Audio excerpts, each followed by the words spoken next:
if you want to get that kind of paddock access, what would you say, you know, to anyone watching who, you know, it's something obviously you want to save up for, and maybe it's something you want to do as like a big one-off kind of thing.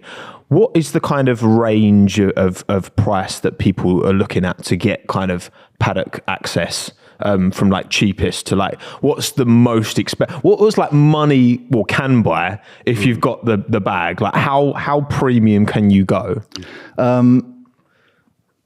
Yeah, so I mean, I was in Monaco. Obviously, it's going to be Monaco, isn't it? So makes sense. we had the Paddock Club yacht, which is, you know, because Is that the one you snuck onto and got kicked off? Yeah, by accident. It just happened to dock in. We didn't pay anything. oh, sorry, yeah. No, just, it was I'll not. have some of that. Thanks. Yeah, no. So the yacht was kind of, because Monaco is obviously really tight on space. So the Paddock Club, the actual Paddock Club section there, that's the usual Paddock Club, is quite small in Monaco. It's on the outside of Rascasse, the second last corner, so they had a kind of additional yacht, but they obviously then bumped the price up for that. I think it was about 10, 12 grand for a ticket. I'm not sure on the exact price, but like, yeah, it was punchy.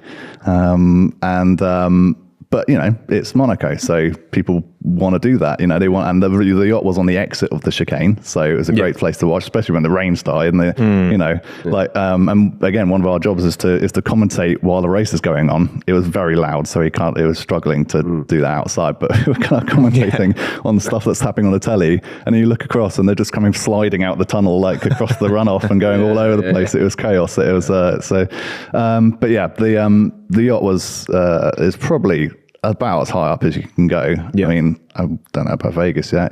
We yet to see if you see Vegas pull out the bag. I feel like we're going to see some crazy prices and some crazy prices. You going Vegas? No, not confirmed at the moment. So yeah, we're still sorting things out. That must be from I'm sure, you know, whether you go or your colleagues or whatever, Vegas feels like that's the big event of the year. Right? Everyone is asking about Vegas. Yeah. Am I going to Vegas? And I can't tell you anything. Yeah. So I bet paddock at Vegas is going to be mad. What's one thing that you think should be part of the paddock pass? Yeah. For Vegas. That's a good one. What should be part of 53 slot machine? No, good. helicopter to the Grand Canyon. And then you rappel to the track. Yes. I hear that. During like FP3 or something. Like no one's watching. Real. Yeah, there's an opportunity because, well, the thing is, right, there's all this talk about how, you know, F1 events are selling out loads, which is great, but unfortunately also a lot of the venues are hiking their prices up, which is, you know, a lot of like everyday regular fans can't afford it. But in terms of these premium kind of high ticket price tickets, are they receiving the same level of like super high demand? It really depends on the Grand Prix. You know, it's not like in Belgium, for instance, it's quite a quiet event, really. I mean, they don't really have the capacity for the general admin. First of all, like they don't have the kind of like size and scope that other places do. Even though the track's like the longest one, if you've ever been to Spa, it's really difficult to put the grandstands around. It's a difficult place to work with. And the actual Paddock Club, you know, as much as we all love Spa and we all love Belgium, like as the Grand Prix, it's not the most glamorous one out there. It's for the kind of diehard, hardcore, you know, Grand Prix enthusiasts out there. And it's not like, you know, Miami, where it was, you know, there was a lot of people who didn't know anything about F1 and didn't seem to care too much about if they knew about F1. They just liked the event, you know. It was a big event to go to, and it's kind of just cool to watch it unfold. There's been quite a big increase in that as well, by the way. Like sort of celebrities who are okay with the fact they don't understand anything about Formula One, but just kind of are there for the event rather than racing itself. 100%. I mean, again, not naming names or locations. No. There was one particular moment where I was doing a paddock tour and I had to kind of redo walking out of the paddock with my guest into the walking out of the Paddock Club, the building, kind of into the paddock, pointing at things with the guest because they were filming it for a Instagram kind of thing, and and we had to do it like 15 times. I was like, okay. You want to? Okay, yeah, sure, we'll do it again. Yeah.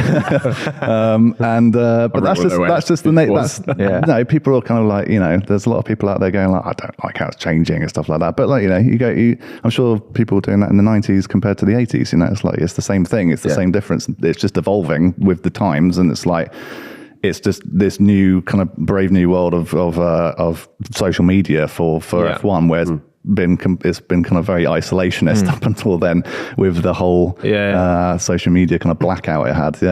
Well, again, for a sport that historically, in terms of when it was founded in the 50s, and like it's always had, like, Monaco has always been this glamorous event. Like F1, it's funny how I think F1 it's really interesting how it's cultivated such a broad fan base for a sport that, historically, and like to get into, it's very difficult to get into as like a working class kind of. But the stories of obviously Lewis and Esteban, drivers who've come from very little, but it's very hard to kind of make your way into it without that kind of support. But obviously, for you, obviously with your granddad being Graham Hill and your dad being Damon Hill, like, how much driving did you do when you were younger, and did you ever see that as being a potential? Oh, maybe I could be the third F1 world champion. Look, there was a time when there's still a chance.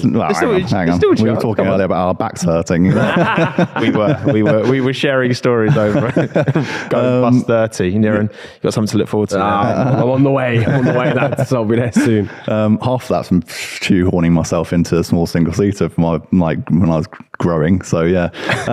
No, I mean, look, there was a time when I was going, I'm going to be the third generation Hill in Formula One. And it's like, but it's not that simple, is it? So, and I think, the story of my granddad getting to Formula One is very kind of, it's worlds apart from what you hear nowadays from how people get into Formula One now. My granddad answered an advert in a newspaper to go and drive a Formula car around Brands Hatch, and he went there, and the guy went, "You're all right at this?" And he went, "Oh, I have another go." Did that again, and then just signed up as a mechanic at Lotus and just waited for his chance to have a go in the F1 car, and then that was it basically. So and then he won 2 F1 world championships. Yeah, you know what I mean? It's that's crazy. It's kind of like, I mean, I could be glossing over a lot of details there, but that's the general gist of it. And my dad raced bikes until he was 20 something. So he was, and then got forced into cars by his mum, who didn't like how dangerous bikes were, and then it was becoming more like a ladder back then. You do your Formula Ford, then your Formula 3, and then Formula 3000, and then F1. And you still need money the whole time. You always need money. I mean, I look at the cost now of getting into F2, and it's astronomical.